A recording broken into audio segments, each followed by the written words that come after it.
মেলায় আজকে পাঠ করে শোনাবো রবীন্দ্রনাথ ঠাকুরের লেখা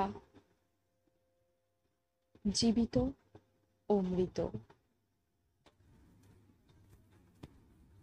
রানীহাটের জমিদার সারদা শঙ্কর বাবুদের বাড়ির বিধবা বধূটির পিতৃকুলে কেহ ছিল না।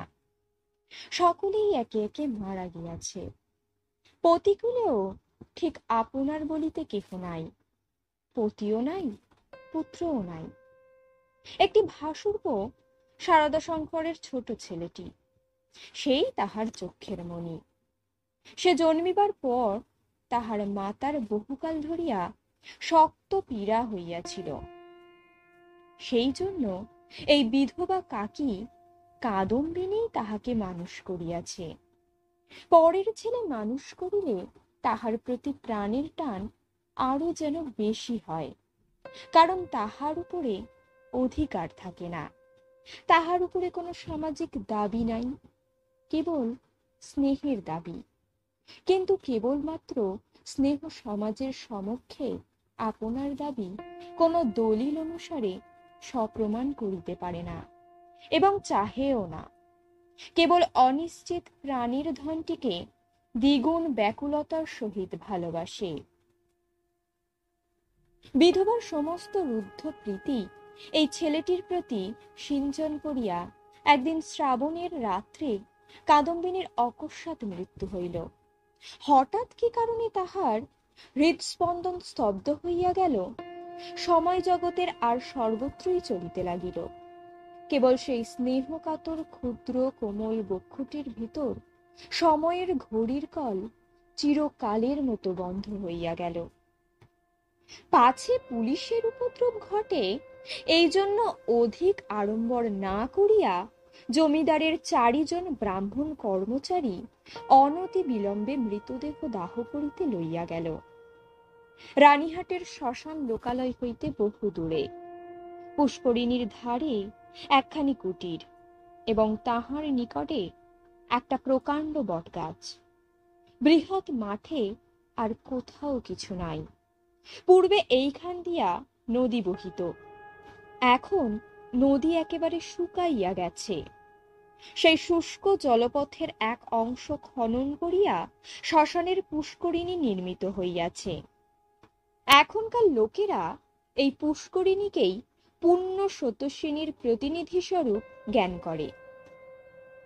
মৃতদেহ কুটিরের মধ্যে স্থাপন করিয়া চিতার কাঠ আসিবার প্রতীক্ষায় 4 জনে বসিয়া রহিল। সময় এত দীর্ঘ বোধ হইতে লাগিল যে অধীর হইয়া 4 জনের মধ্যে নিতাই এবং গুরুচরণ কাঠ আনিতে এত বিলম্ব হইতেছে কেন দেখিতে গেল।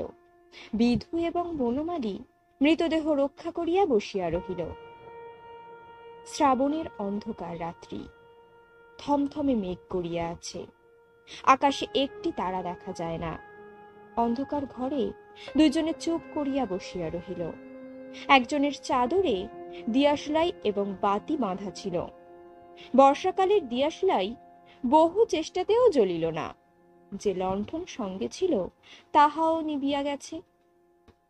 অনেকক্ষণ চুপ করিয়া থাকিয়া একজন কহিল, ভাইরে, এক চিলিম তামাকের জোগাড় থাকিলে বড় সুবিধা হইত, তাড়াতাড়িতে কিছুই আনা হয় নাই। অন্য ব্যক্তি কহিল, আমি চট করিয়া এক দৌড়ে সমস্ত সংগ্রহ করিয়া আনিতে পারি। বনমালীর পলায়নের অভিপ্রায় বুঝিয়া বিধু কহিল, মাইরি, আর আমি বুঝি এখানে একলা বসিয়া থাকিব? আবার কথাবার্তা বন্ধ হইয়া গেল। 5 মিনিটকে 1 ঘণ্টা বলিয়া মনে হইতে লাগিল। যাহারা কাঠ আনিতে গিয়াছিল তাহাদিগকে মনে মনে ইহারা গালি দিতে লাগিল। তাহারা যে দিব্য আরামে কোথাও বসিয়া গল্প করিতে করিতে তামাক খাইতেছে, এ সন্দেহ ক্রমশই তাহাদের মনে ঘনীভূত হইয়া উঠিতে লাগিল। কোথাও কিছু শব্দ নাই, কেবল পুষ্করিণী তীর হইতে অবিশ্রাম ঝিল্লি এবং ভেকির ডাক শোনা যাইতেছে। এমন সময় মনে হইল যেন খাটটা ঈষৎ নড়িল, যেন মৃতদেহ পাশ ফিরিয়া শুইল। বিধু এবং বনমালী রাম নাম জপিতে জপিতে কাঁপিতে লাগিল। হঠাৎ ঘরের মধ্যে একটা দীর্ঘ নিঃশ্বাস শোনা গেল। বিধু এবং বনমালী এক মুহূর্তে ঘর হইতে লম্ফ দিয়া বাহির হইয়া গ্রামের অভিমুখে দৌড় দিল। প্রায় ক্রোষ্টের এক পথ গিয়া দেখিল তাহাদের অবশিষ্ট দুই সঙ্গী লণ্ঠন হাতে ফিরিয়া আসিতেছে। তাহারা বাস্তবিকই তামাক খাইতে গিয়াছিল, কাঠের কোনো খবর জানে না। তথাপি সংবাদ দিল গাছ কাটিয়া কাঠ ফাড়াইতেছে, অনতিবিলম্বে রওনা হইবে।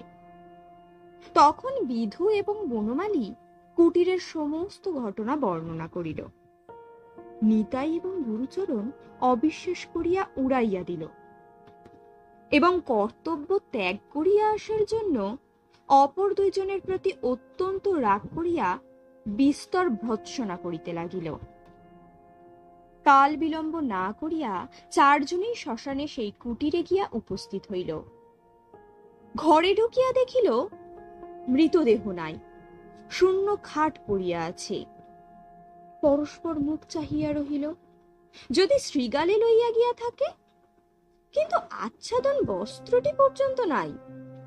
সন্ধান করিতে করিতে বাহির গিয়া দেখে কুটিরের দ্বারের কাছে খানিকটা কাদা জমিয়াছিল, তাহাতে স্ত্রীলোকের সদ্য এবং ক্ষুদ্র পদচিহ্ন। শারদাশঙ্কর সহজ লোক নহেন, তাহাকে এই ভূতের গল্প বলিলে হঠাৎ যে কোনো শুভ ফল পাওয়া যাইবে এমন সম্ভাবনা নাই। তখন চারজনে বিস্তর পরামর্শ করিয়া স্থির করিল যে দাহ কার্য সমাধা হইয়াছে, এইরূপ খবর দেওয়াই ভালো। ভোরের দিকে যাহারা কাঠ লইয়া আসিল তাহারা সংবাদ পাইল বিলম্ব দেখিয়া পূর্বেই কার্য শেষ হইয়া গিয়াছে। কুটিরের মধ্যে কাষ্ঠ সঞ্চিত ছিল, এ সম্বন্ধে কাহারও সহজে সন্দেহ উপস্থিত হইতে পারে না, কারণ মৃতদেহ এমন কিছু বহুমূল্য সম্পত্তি নহে যে কেহ ফাঁকি দিয়া চুরি করিয়া লইয়া যাইবে। সকলেই জানেন, জীবনের যখন কোনো লক্ষণ পাওয়া যায় না তখনও অনেক সময় জীবন প্রচ্ছন্ন ভাবে থাকে এবং সময় মতো পুনর্বার মৃতবৎ দেহে তাহার কার্য আরম্ভ হয়। কাদম্বিনীও মরে নাই, হঠাৎ কি কারণে তাহার জীবনের ক্রিয়া বন্ধ হইয়া গিয়াছিল। যখন সে সচেতন হইয়া উঠিল, দেখিল চতুর্দিকে নিবিড় অন্ধকার। চিরাভ্যাস মতো যেখানে শয়ন করিয়া থাকে, মনে হইল এটা সে জায়গা নহে। একবার ডাকিল, দিদি। অন্ধকার ঘরে কেহ সাড়া দিল না, সভয়ে উঠিয়া বসিল। মনে পড়িল সেই মৃত্যু শয্যার কথা, সেই হঠাৎ বক্ষের কাছে একটি বেদনা, শ্বাসরোধের উপক্রম। তাহার বড় যা ঘরের কোণে বসিয়া একটি অগ্নিকুণ্ডের উপরে খোকার জন্য দুধ গরম করিতেছে। কাদম্বিনী আর দাঁড়াইতে না পারিয়া বিছানার উপর আছাড় খাইয়া পড়িল। রুদ্ধ কণ্ঠে কহিল, দিদি, একবার খোকাকে আনিয়া দাও, আমার প্রাণ কেমন করিতেছে। তাহার পর সমস্ত কালো হইয়া আসিল, যেন একটি লেখা খাতার উপরে দোয়াত শুদ্ধ কালি গড়াইয়া পড়িল। কাদম্বিনীর সমস্ত স্মৃতি এবং চেতনা, বিশ্বগ্রন্থের সমস্ত অক্ষর এক মুহূর্তে একাকার হইয়া গেল। খোকা তাহাকে একবার শেষবারের মতো তাহার সেই সুমিষ্ট ভালোবাসার স্বরে কাকিমা বলিয়া ডাকিয়াছিল কিনা, তাহার অনন্ত অজ্ঞাত মরণ যাত্রার পথে চিরপরিচিত পৃথিবী হইতে এই শেষ স্নেহ পাথেয়টুকু সংগ্রহ করিয়া আনিয়াছিল কিনা, বিধবার তাহাও মনে পড়ে না।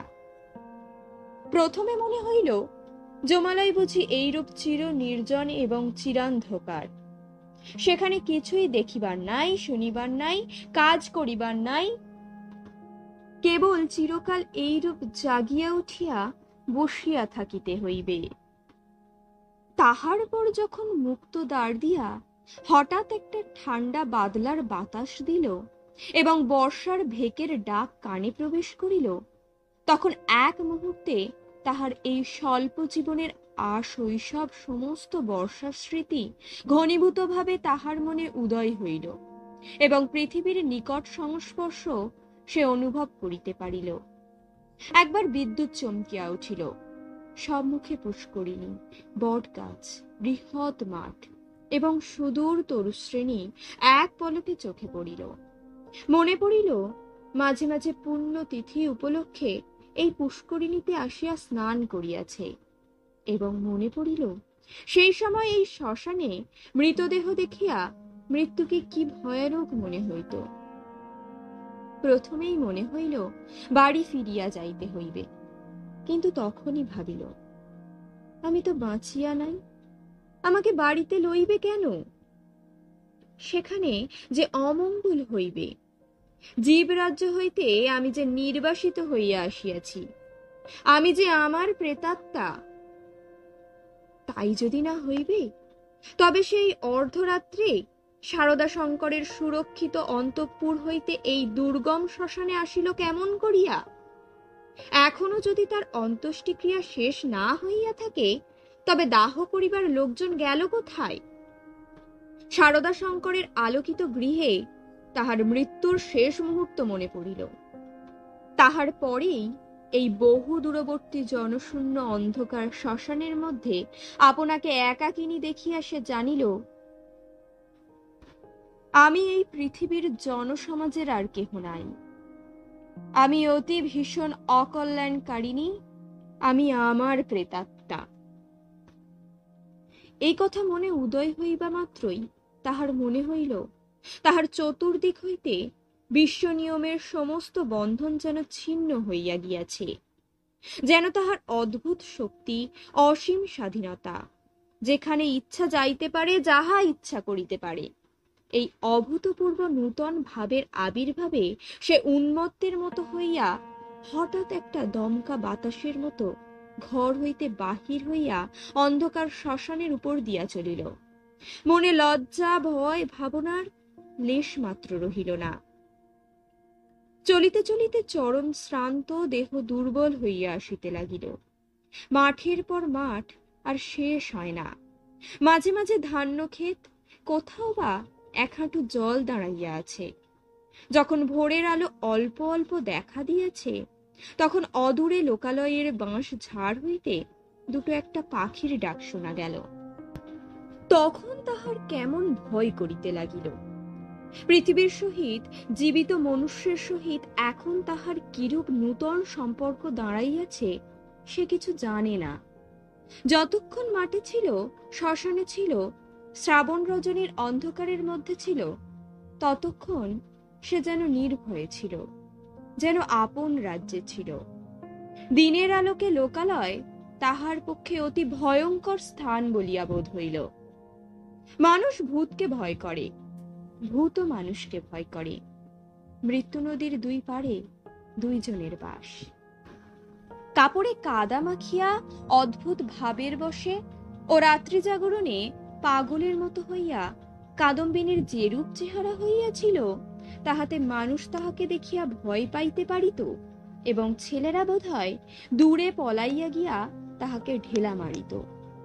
সৌভাগ্যক্রমে একটি পথিক ভদ্রলোক তাহাকে সর্বপ্রথমে এই অবস্থায় দেখিতে পায়। সে আসিয়া কহিল, মা, তোমাকে ভদ্রকুলবধূ বলিয়াই বোধ হইতেছে। তুমি এ অবস্থায় একলা পথে কোথায় চলিয়াছ? কাদম্বিনী প্রথমে কোনো উত্তর না দিয়া তাকাইয়া রহিল। হঠাৎ কিছুই ভাবিয়া পাইল না। সে যে সংসারের মধ্যে আছে, তাহাকে যে ভদ্রকুলবধূর মতো দেখাইতেছে, গ্রামের পথে পথিক তাহাকে যে প্রশ্ন জিজ্ঞাসা করিতেছে, এ সমস্তই তাহার কাছে অভাবনীয় বলিয়া বোধ হইল। পথিক তাহাকে পুনশ্চ কহিল, চলো মা, আমি তোমাকে ঘরে পৌঁছাইয়া দিই। তোমার বাড়ি কোথায় আমাকে বলো। কাদম্বিনী চিন্তা করিতে লাগিল। শ্বশুর বাড়ি ফিরিবার কথা মনে স্থান দেওয়া যায় না, বাপের বাড়ি তো নাই। তখন ছেলেবেলার সইকে মনে পড়িল। সেই যোগমায়ার সহিত যদিও ছেলেবেলা হইতে বিচ্ছেদ, তথাপি মাঝে মাঝে চিঠিপত্র চলে। এক এক সময় রীতিমতো ভালোবাসার লড়াই চলিতে থাকে। কাদম্বিনী জানাইতে চাহে ভালোবাসা তাহার দিকেই প্রবল।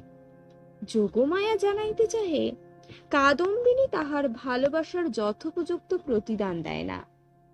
কোন সুযোগে একবার উভয়ে মিলন হইতে পারিলে যে এক দণ্ড কেহ কাহাকে চোখের আড়াল করিতে পারিবে না, এ বিষয়ে কোনো পক্ষেরই কোনো সন্দেহ ছিল না।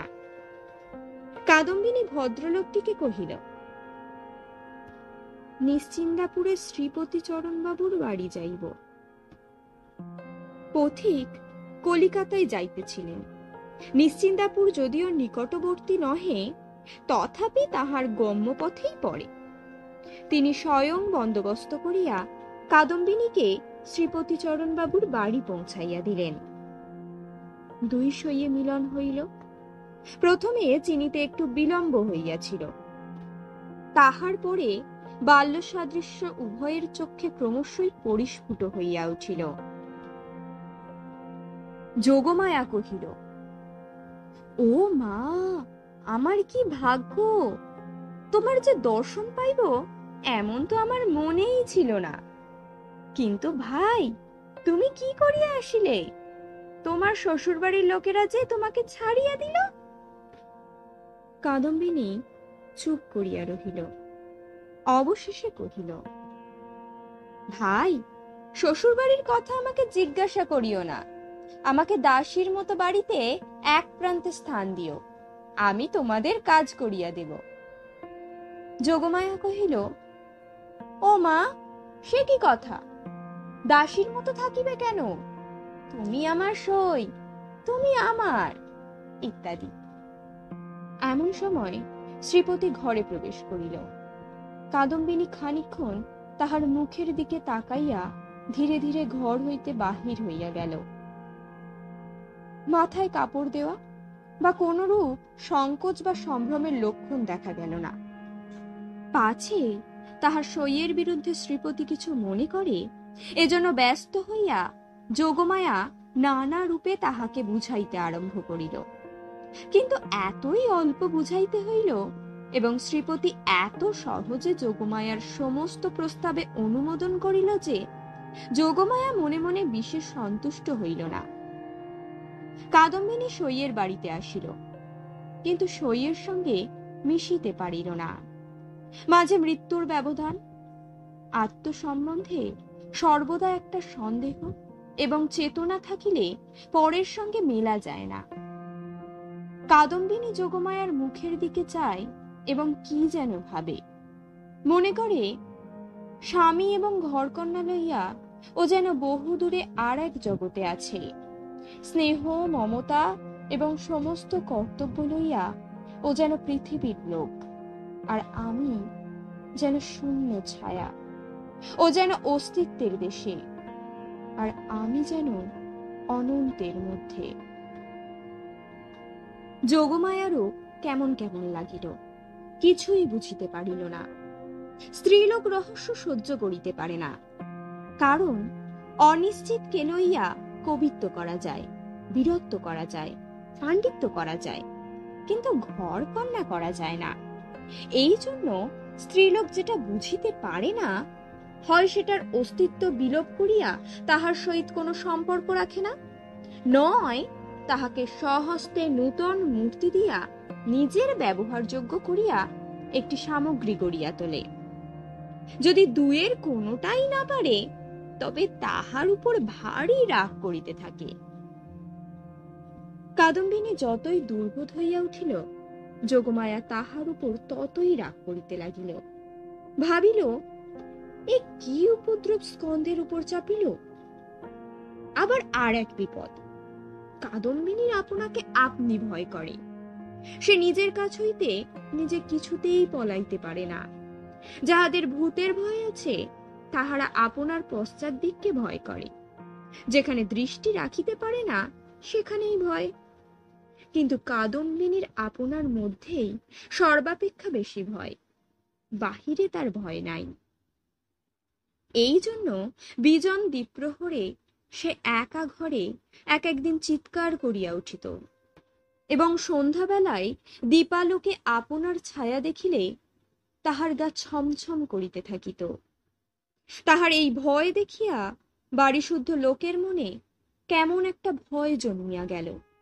চাকরদাসীরা এবং যোগমায়াও যখন তখন যেখানে সেখানে ভূত দেখিতে আরম্ভ করিল।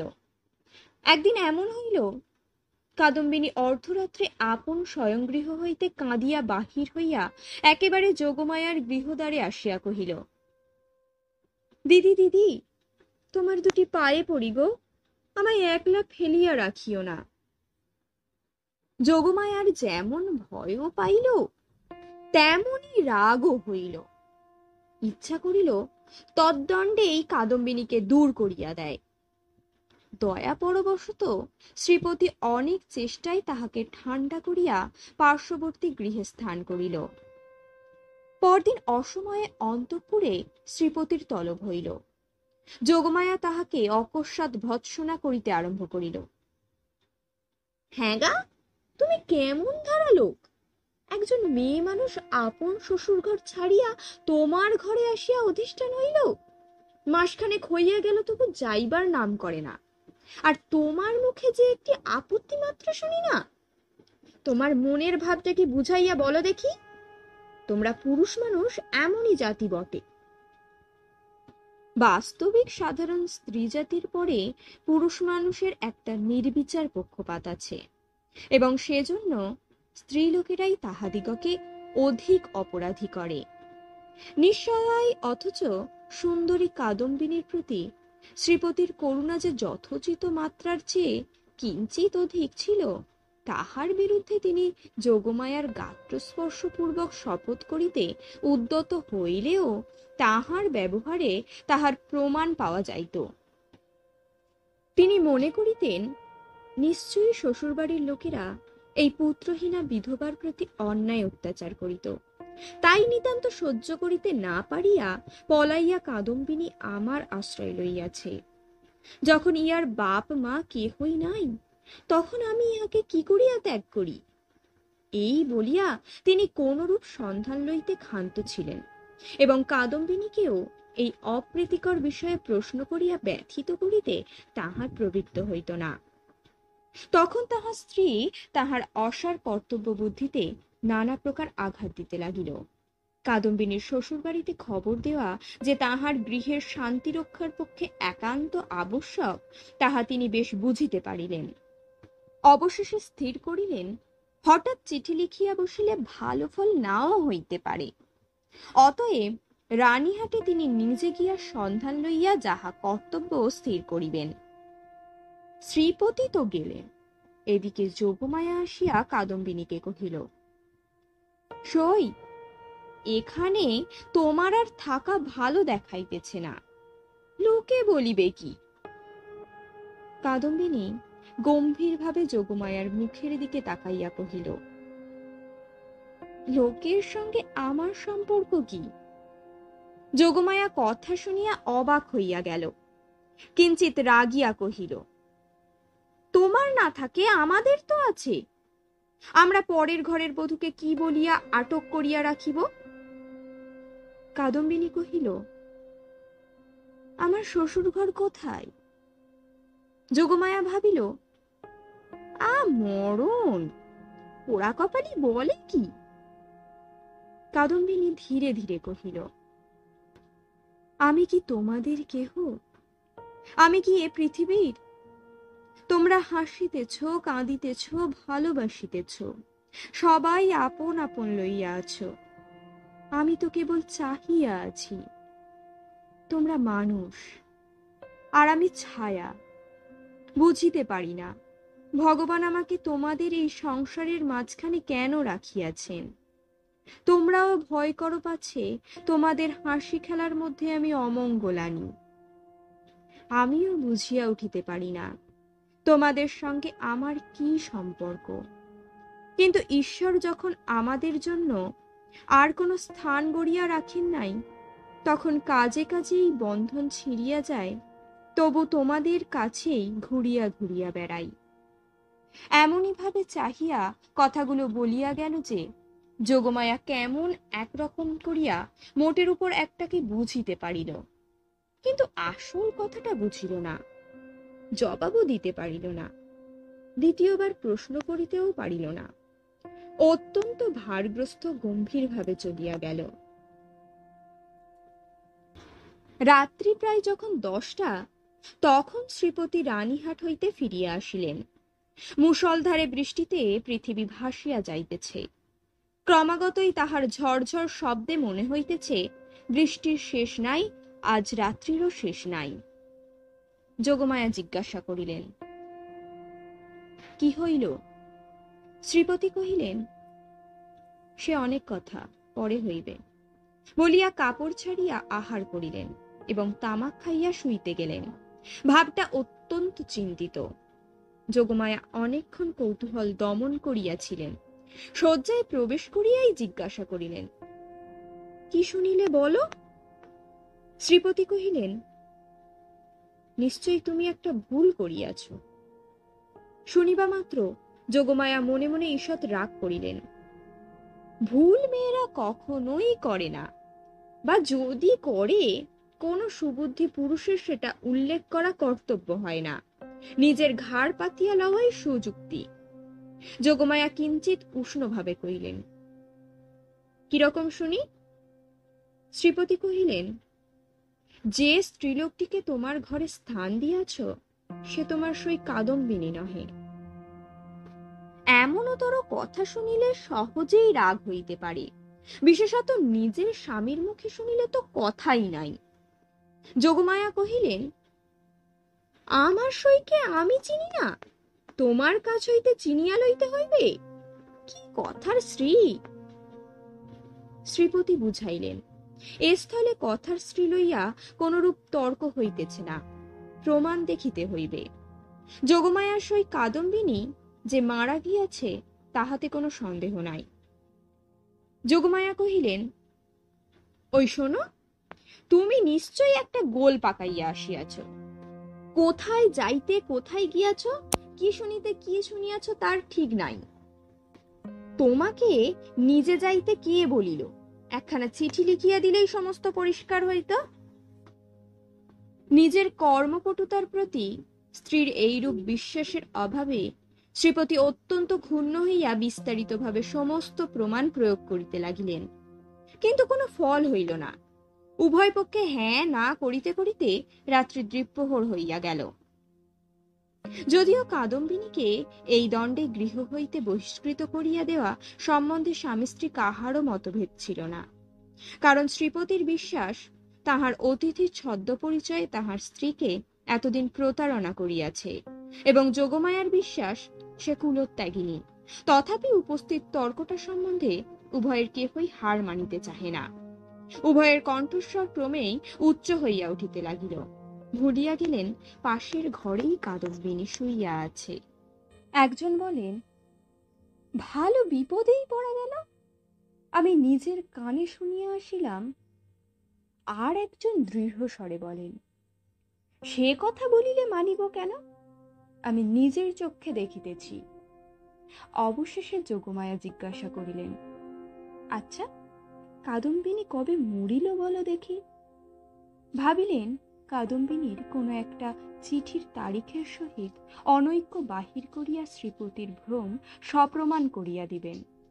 শ্রীপতি যে তারিখের কথা বলিলেন, উভয়ে হিসাব করিয়া দেখিলেন যেদিন সন্ধ্যাবেলায় কাদম্বিনী তাহাদের বাড়িতে আসে সে তারিখ ঠিক তাহার পূর্বের দিনেই পড়ে। শুনিবা মাত্র যোগমায়ার বুকটা হঠাৎ কাঁপিয়া উঠিল।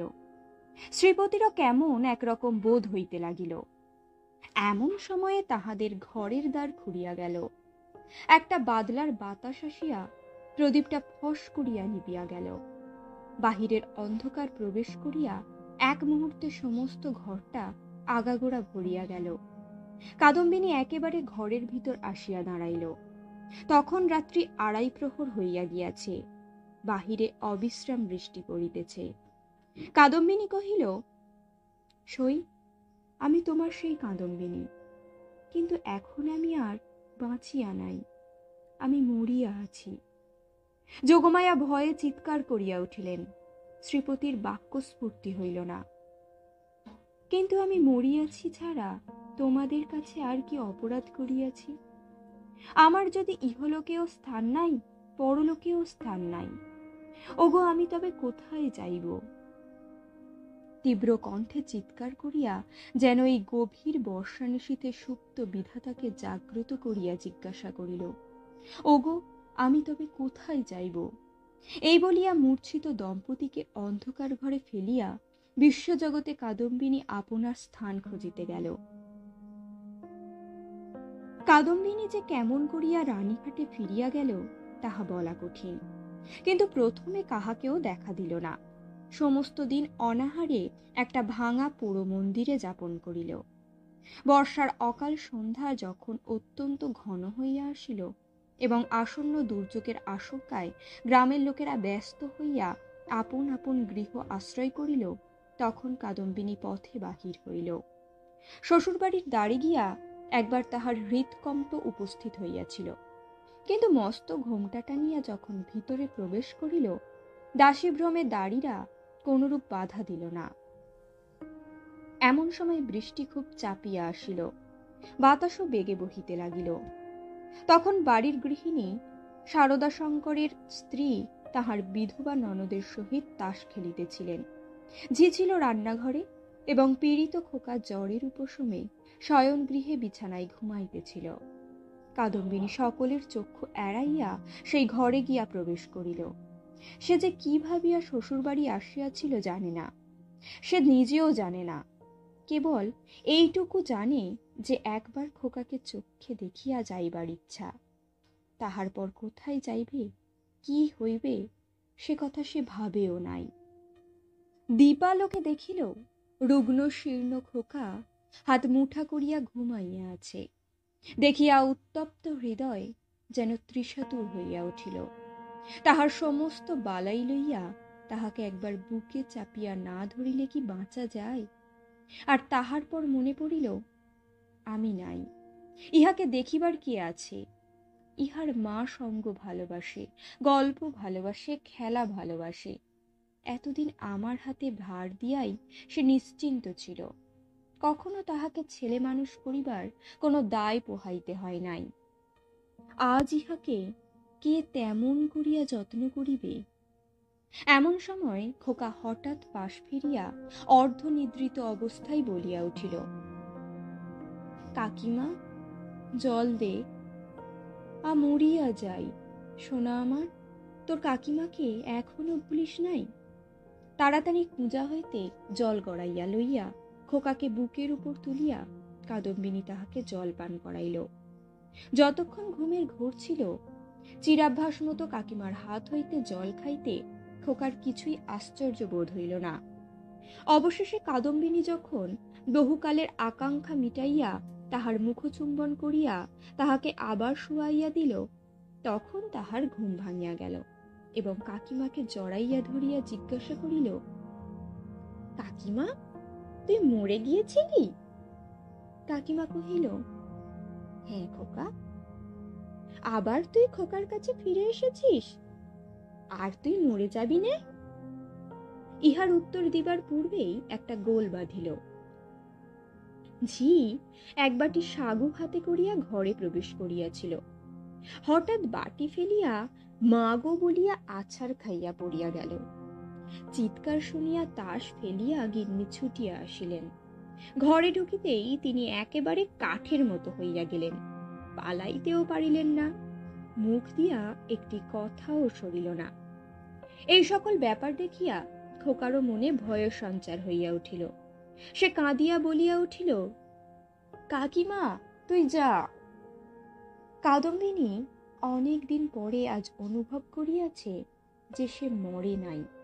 সেই পুরাতন ঘরদ্বার, সেই সমস্ত, সেই খোকা, সেই স্নেহ তাহার পক্ষে সমান জীবন্তভাবেই আছে। মধ্যে কোনো বিচ্ছেদ, কোনো ব্যবধান জন্মায় নাই। সইয়ের বাড়ি গিয়া অনুভব করিয়াছিল বাল্যকালের শেষই মরিয়া গিয়াছে। খোকার ঘরে আসিয়া বুঝিতে পারিল খোকার কাকিমা তো এক তিলও মরে নাই। ব্যাকুল ভাবে কহিল, দিদি, তোমরা আমাকে দেখিয়া কেন ভয় পাইতেছ? এই দেখো, আমি তোমাদের সেই তেমনই আছি। গিন্নি আর দাঁড়াইয়া থাকিতে পারিলেন না, মূর্ছিত হইয়া পড়িয়া গেলেন। ভগ্নীর কাছে সংবাদ পাইয়া সারদা শঙ্করবাবু স্বয়ং অন্তঃপুরে আসিয়া উপস্থিত হইলেন। তিনি জোড়ো হস্তে কাদম্বিনীকে কহিলেন, ছোট বৌমা, এই কি তোমার উচিত হয়? সতীশ আমার বংশের একমাত্র ছেলে, উহার প্রতি তুমি কেন দৃষ্টি দিতেছ? আমরা কি তোমার পর? তুমি যাওয়ার পর হইতে ও প্রতিদিন শুকাইয়া যাইতেছে, উহার ব্যামো আর ছাড়ে না, দিন রাত কেবল কাকিমা কাকিমা করে। যখন সংসার হইতে বিদায় লইয়াছ, তখনই মায়াবন্ধন ছিঁড়িয়া দাও, আমরা তোমার যথোচিত সৎকার করিব। তখন কাদম্বিনী আর সহিতে পারিল না, তীব্র কণ্ঠে বলিয়া উঠিল, ওগো, আমি মরি নাই গো, মরি নাই। আমি কেমন করিয়া তোমাদের বুঝাইব আমি মরি নাই? এই দেখো, আমি বাঁচিয়া আছি। বলিয়া কাঁসার বাটিটা ভূমি হইতে তুলিয়া কপালে আঘাত করিতে লাগিল। কপাল ফাটিয়া রক্ত বাহির হইতে লাগিল। তখন বলিল, এই দেখো, আমি বাঁচিয়া আছি। সারদা শঙ্কর মূর্তির মতো দাঁড়াইয়া রহিলেন। খোকা ভয়ে বাবাকে ডাকিতে লাগিল। দুই মূর্ছিতা রমণী মাটিতে পড়িয়া রহিল। তখন কাদম্বিনী, ওগো, আমি মরি নাই গো, মরি নাই গো, মরি নাই বলিয়া চিৎকার করিয়া ঘর হইতে বাহির হইয়া সিঁড়ি বাহিয়া নামিয়া অন্তঃপুরের পুষ্করিণীর জলের মধ্যে গিয়া পড়িল। সারদা শঙ্কর উপরের ঘর হইতে শুনিতে পাইলেন ঝপাস করিয়া একটা শব্দ হইল। সমস্ত রাত্রি বৃষ্টি পড়িতে লাগিল। তাহার পরদিন সকালেও বৃষ্টি পড়িতেছে, মধ্যাহ্নেও বৃষ্টির বিরাম নাই। কাদম্বিনী মরিয়া প্রমাণ করিল, সে মরে নাই।